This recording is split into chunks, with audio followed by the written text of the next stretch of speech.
12ই জানুয়ারি সারা বিশ্ব জুড়ে সাড়ম্বরে পালিত হয় স্বামী বিবেকানন্দের জন্মদিন। জন্মদিনে সুপুত্রের প্রসঙ্গে জন্মদাত্রীর কথাও স্মরণে আসে। বিবেকানন্দ দেশপ্রেমিক সন্ন্যাসী, এই কথা আমরা সবাই জানি। তিনি যে আদ্যন্ত মাতৃভক্ত এক সন্ন্যাসী, সে কথা কতজন জানে।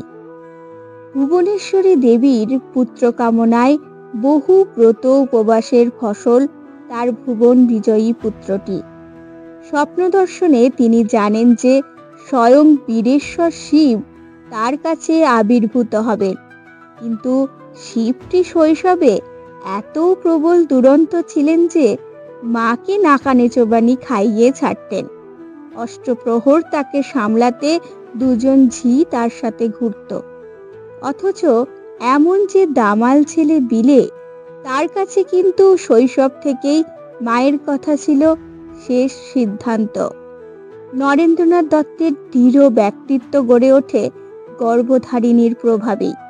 স্কুলের মাস্টারমশাই তার মতের সাথে নরেনের উত্তর মেলাতে পারেননি বলে কচি ছেলেটার কান এমনভাবে মুলে দেন যে কান থেকেই রক্ত পড়তে শুরু করে। বাড়িতে ফিরে এ দুঃখ জানাবার জায়গা তো একটাই, মা। ভুবনেশ্বরী দেবী পুত্রের হয়ে দল বেঁধে স্কুল টিচারকে গালি দিতে ছুটলেন না, আবার ছেলেকেও বিদ্যালয়ের শিক্ষকদের তোয়াজ করে চলতেও শেখালেন না। তিনি তার ছোট্ট বিলেকে বললেন, তুমি যদি জানো তুমি যা করেছো সেটা ঠিক, তাহলে অন্য লোকে যাই ভাবুক না কেন, তুমি নিজে যা ভালো বুঝবে তাই করবে। মাত্র 6 বছর বয়স যখন তার, চড়কের মেলা থেকে মহাদেবের মূর্তি কিনে বাড়ি ফিরছেন। সঙ্গে আছে তার একটি সমবয়সী খেলার সাথী। সেকালে ছোট বয়সে মা বাবা বেশ একা একাই ছেলেদের ছেড়ে দিতেন, তা বোঝাই যাচ্ছে। আজকের মতো বড় রাস্তায় উন্মত্ত বেগে গাড়ি ছুটে চলার বিপদ তখন ছিল না। অবশ্য এটা একটা কারণ, কিন্তু বিপদ তো যে কোনো সময়ই আসতে পারে। বিলের ছোট বন্ধুটি ফেরার পথে আচমকা ঘোড়ার গাড়ির তলায় পড়ে যাচ্ছিল। আশ্চর্যের ব্যাপার হলো, রাস্তার বড় মাপের মানুষেরা ব্যাপারটা বুঝতে না বুঝতেই অকুতোভয় 6 বছরের নরেন বন্ধুকে টেনে আনে ঘোড়ার পায়ের তলা থেকে।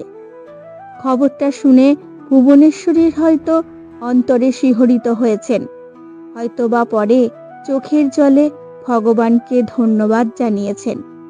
কিন্তু ছেলের সামনে তাকে এতটুকুও ভৎসনা না করে অত্যন্ত উৎসাহ দিয়ে আশীর্বাদ করে বলেছিলেন, বাবা, এই তো মানুষের মতো কাজ, সব সময় এই রকম মানুষ হবার চেষ্টা করবি।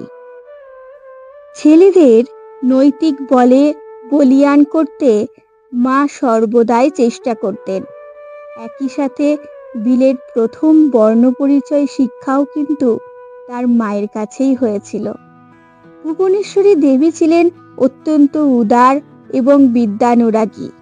শত কাজের মধ্যেও তিনি ইংরেজি শিখেছিলেন, এবং ভগিনী নিবেদিতা, খ্রিস্টিন যখন তার সাথে দেখা করতে আসেন, তখন তিনি তাদের সাথে ইংরেজিতেই কথা বলেন। তিনি তার 3 ছেলেকে নিজে ইংরেজি পড়াতেন। প্রথম 2 মেয়েকে বেথুন স্কুলে এবং পরের 2 মেয়েকে রামবাগান মিশন স্কুলে ভর্তি করে দিয়েছিলেন। তারাও একইভাবে বাংলা এবং ইংরেজি শেখে। ভুবনেশ্বরী দেবী বাংলায় কবিতাও লিখতেন। তার লেখা ছিল অতি চমৎকার। আর ভগবত দত্ত স্মৃতি ছিল তার। গল্পে গল্পে মহাকাব্য এবং পুরাণের নানা কথা বিলে প্রথমে মায়ের মুখেই শোনেন। পরবর্তী সময়ে বিবেকানন্দের মুখে সেসব গল্প শুনেই নিবেদিতা লেখেন দ্য কার্ডেল টেলস অফ হিন্দুইজম।